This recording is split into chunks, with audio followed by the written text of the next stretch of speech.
Bueno, colegas, a continuación vamos a ver entonces el cambio del pin de carga del Samsung Galaxy S3. Vamos a aprender una técnica, o más bien poder verla, para poder tener éxito sin ningún riesgo de poder apagar el teléfono, ya que muchos colegas nos han escrito, nos han dicho que han apagado ese teléfono cuando han intentado cambiar el pin porque se han pasado de calor y no han tenido algunas precauciones. Entonces vamos a poder mirar este procedimiento y poder analizar algunas cosas. Listo, detalles. Debemos de tener el pin de carga listo. En este caso usamos una pinza de estas planchetas planas que nos ayudan a poder meter por dentro el pin de carga y tenerlo así para proteger el plástico interno del conector. Primera precaución. Lo segundo, vamos a usar cinta Kapton, como lo escuchan, Kapton con K-A-P-T-N-E-O-N. Y entonces esta cinta nos va a ayudar, ya que es una cinta térmica, nos va a ayudar a aislar el calor que se va a generar cuando estemos aplicando calor con la estación de calor. En este caso vamos a usar la estación Bakú 702, hay muchas similares, entonces van a poder servir para hacer este cambio. Aquí tenemos entonces el pin de carga que vamos a reemplazar, ahí lo vemos en pantalla. Tiene unos problemas que no conecta el micro USB, el cable USB, y entonces vamos a reemplazarlo para poder solucionar esto. Hemos aplicado cinta sobre toda la línea, primero para proteger esta, que es la memoria NAND flash de 16 GB, muy delicada porque es VGA y tiene soldaduras por debajo. Son unas bolitas de estaño que vienen por debajo para poder asegurarse en la board, algo parecido como a esto que vemos acá. Entonces cualquier temperatura inadecuada cerca a él puede derretir el estaño, hacer lo que se una con otra que pueda tener voltaje y poder generar un error y no dejar encender el teléfono. Aquí al lado también vemos otro circuito muy delicado, que es el microprocesador inalámbrico, de conexión inalámbricas, que también es muy sensible al calor, ya que también tiene el mismo sistema de soldadura. Por debajo del conector hay un circuito muy cerca, que es el amplificador de potencia de señal o el PA. Este circuito también, que está por debajo, no lo estamos mirando y nos podemos concentrar. Entonces, ¿qué vamos a hacer?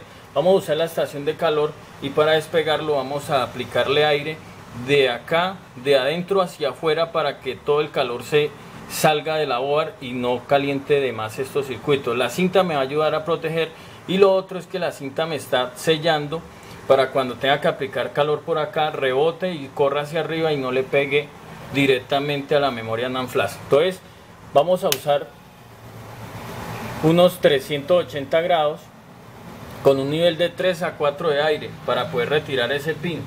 Vamos a aplicar flux sobre él. Vamos a aplicar flux para que sea más fácil la retirada de ese pin.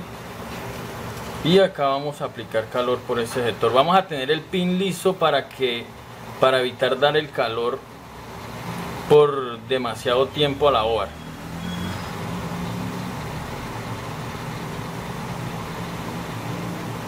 Vamos a ir horizontalmente.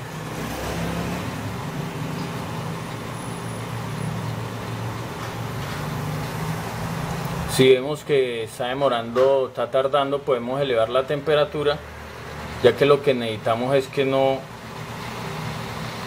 calentar lo menos posible la board. Ahora vamos a continuar dando calor. Tenemos que volver a tener una temperatura adecuada ahí. Vamos a dar calor por la parte de abajo.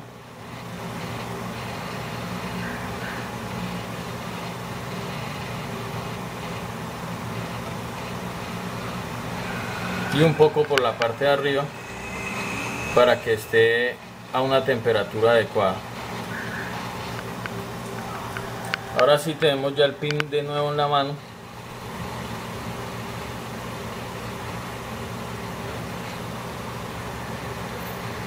Y la cinta me está protegiendo todas las memorias y el micrófono.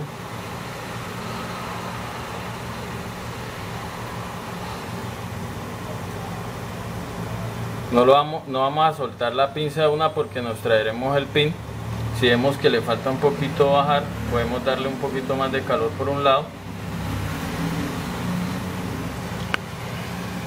y ahí lo tenemos ya soldado. Ahora lo que tenemos que hacer para que nos quede aún mejor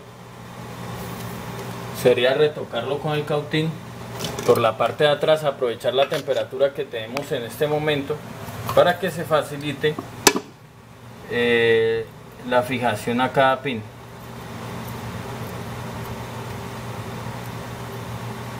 Bueno, acá hay una pista que ahorita hay que reconstruir, dos pistas de ellas.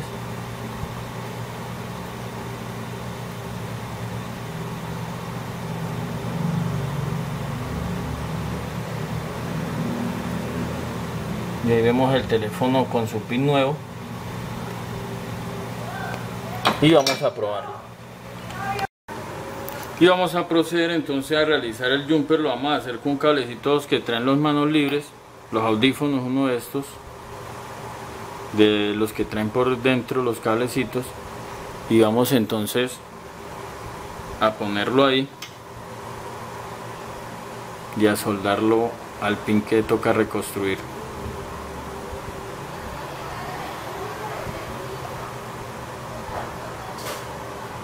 Lo soldamos aquí, lo forzamos un poquito. Cuando digo forzar no quiero decir que estoy acá obligando, sino que lo muevo de un lado al otro para que se raspe el recubrimiento y pueda quedar soldado. Ahí lo vemos que ya ha quedado fijo. Inclusive puedo abusar de esa confianza y hacerle esto para partir el alambre. Ahora faltaría solo la pista negativa. La pista negativa sí la voy a reconstruir con estaño. La de acá es la negativa y la del otro extremo es la positiva. Entonces esta va a tierra. A cualquier punto de acá la puedo hacer funcionar.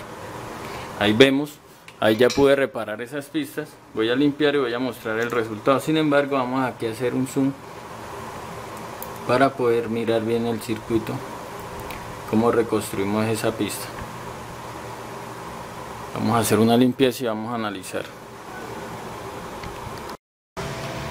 Y aquí entonces ya después de tener bien limpio el pin, podemos analizar que hemos podido tener ese cambio de pin exitoso y la reconstrucción de esa pista que vemos ahí.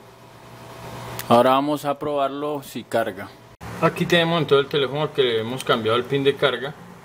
Ahí lo vemos cargando bien. Vamos a revisar y es el mismo pin que habíamos cambiado, el cual hemos tenido todas las precauciones necesarias para no cometer un error y de pronto tener un problema con el cliente después de que se nos apague porque no tuvimos el cuidado de la temperatura en esos componentes delicados que mencionamos. Vamos a hacer una pequeña explicación del recorrido que hace el voltaje cuando ingresa por el pin de carga. El pin de carga solo tiene dos contactos que lo hacen cargar, que es la pista negativa, que es esta de acá, la primera, y la pista positiva, que es esta de acá. La pista positiva hace un recorrido primero a este componente que vemos acá, que es un diodo TBS. Este diodo está aquí para proteger de tensiones de voltaje transistorio, que puede estar presente en los cables que se conecten, en el cableado que esté acá o en algunos dispositivos compatibles con este teléfono. Entonces este circuito es el encargado también de cuidar de esos voltajes transitorios que pueden haber presentes en esa línea. También controla las dos líneas de datos que vienen del pin USB con la comunicación con el computador. El pin positivo llega a este pin de acá, que es el pin número 6 del diodo TBS, para pasar a este diodo Zener, que está aquí como un regulador de tensión, el cual está para proteger. El voltaje antes de llegar a este regulador, a este circuito, a este diodo Zener, no está regulado. Al pasar, porque su dirección va hacia estos componentes, ya pasa un voltaje regulado para poder tener un voltaje preciso, no importando el que se pueda suministrar acá, para poder ayudar al circuito a trabajar de una manera correcta y tener una carga óptima.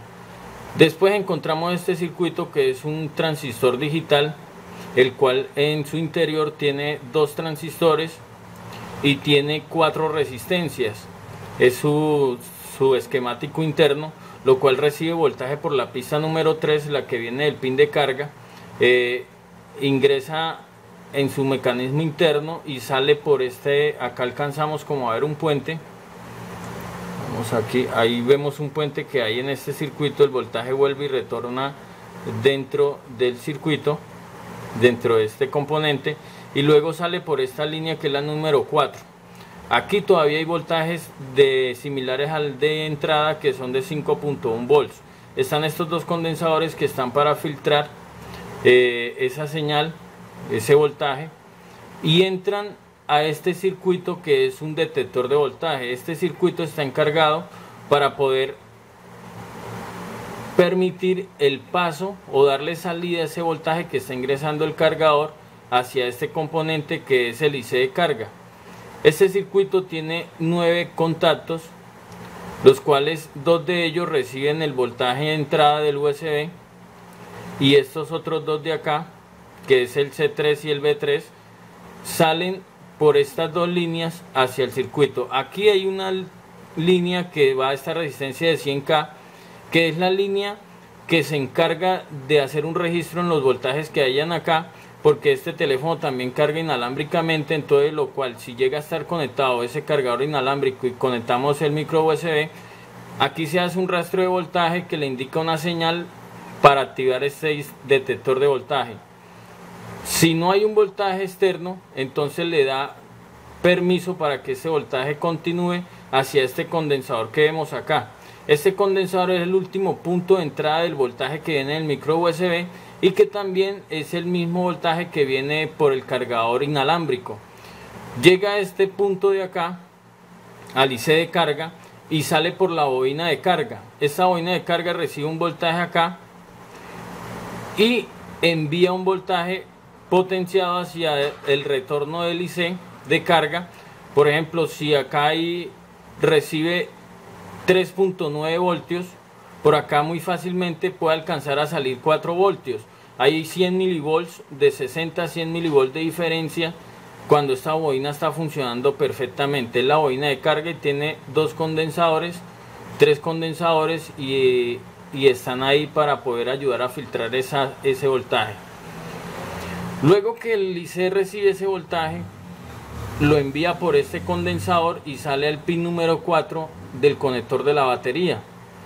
Por eso es importante esta bobina y que esté en buen estado, porque si no, no sería capaz de hacer almacenar la carga en la batería, ya que hasta aquí llegaría un voltaje bien por los pines de carga, por el pin USB, pero si no es potenciado por la bobina, que esa es su función, convertir la corriente normal en un campo magnético de energía ya magnética, a diferencia de los condensadores, los cuales reciben un voltaje y lo retienen ahí y lo devuelven al circuito. Entonces aquí vemos que ese sería el funcionamiento. La tarea principal es traer el voltaje hasta este condensador y el IC de carga se encarga del resto. Por ejemplo, si notamos aquí, estos contactos son los contactos del cargador inalámbrico. Si tenemos una fuente de alimentación, podemos conectar la pinza a tierra, ahí el conector, y la otra aquí al positivo del pin de carga inalámbrica. Esta es negativa y esta es la positiva. Si yo toco aquí con la pista positiva ese contacto, van a ver que el teléfono va a empezar a cargar por este sector. Ahí vemos, ahí sale un letrero, carga inalámbrica, y empieza a cargar normalmente. Esa carga es totalmente real. Si la dejamos ahí, el teléfono va a cargar normalmente. ¿Por qué sucede eso? Porque resulta que este es un sistema de carga inalámbrica que viene para un accesorio para ese teléfono, el cual tiene un receptor, el cual convierte esas señales inalámbricas en voltaje y las envía aquí a este circuito. Este circuito inalámbrico también tiene un IC detector de voltaje, y es lo que sucede con esa resistencia. También tiene su resistencia de 100K, y cuando aquí no hay voltaje, que no está entrando un voltaje inalámbrico, en esta resistencia hay una tensión de voltaje de 1.8 voltios, lo cual indica que no hay ningún voltaje por acá, y el otro IC detector, cuando le conecta el cargador, lo hace funcionar. Cuando aquí entra voltaje inalámbrico, la resistencia pierde su valor, se va a tierra, se pierde ese voltaje, lo cual le interpreta el otro detector de voltaje, el otro IC, que hay que bloquear el voltaje que pueda ingresar si de pronto el cliente llega a conectar un cargador o algún accesorio.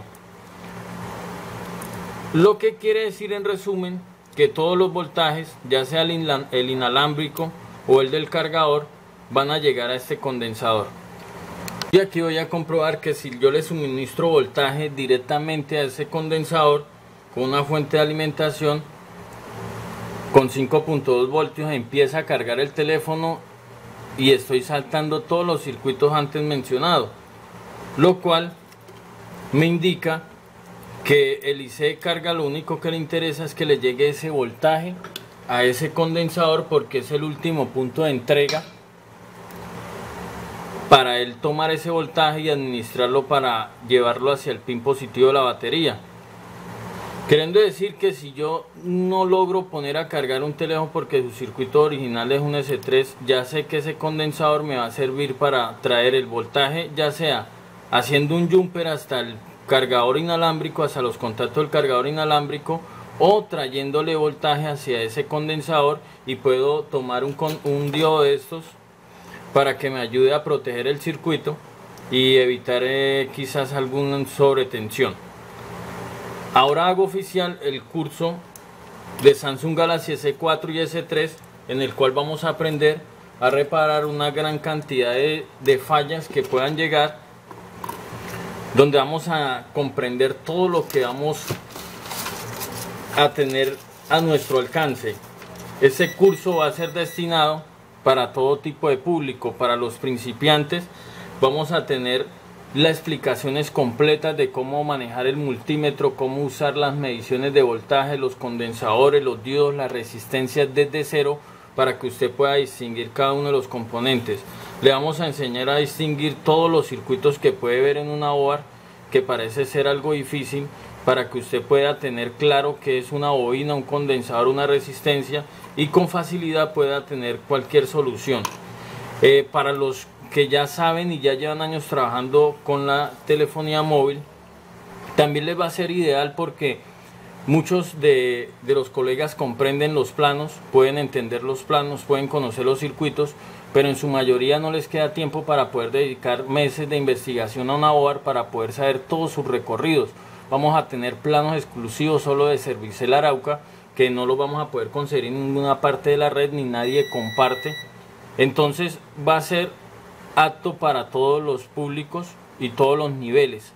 Vamos a poder aprender a cambiar todos los componentes, y todos los interesados dejar consulta en el correo carlos8302@hotmail.com, y le vamos a enviar todo lo que vamos a poder ver, cada uno de las clases, de qué trata, qué vamos a lograr aprender en cada una de ellas. Todo se va a manejar por correo, se le envían los planos y se le envían las clases exclusivas solo para los que adquieran el curso. Si quieren conocer las opiniones de los que ya han participado, entren a la página de Facebook Servicel Arauca y entérense en lo que comentan más de 500 personas, casi 600 que han participado en los demás cursos. Servicel Arauca, servicio técnico profesional en telefonía móvil y dispositivos móviles.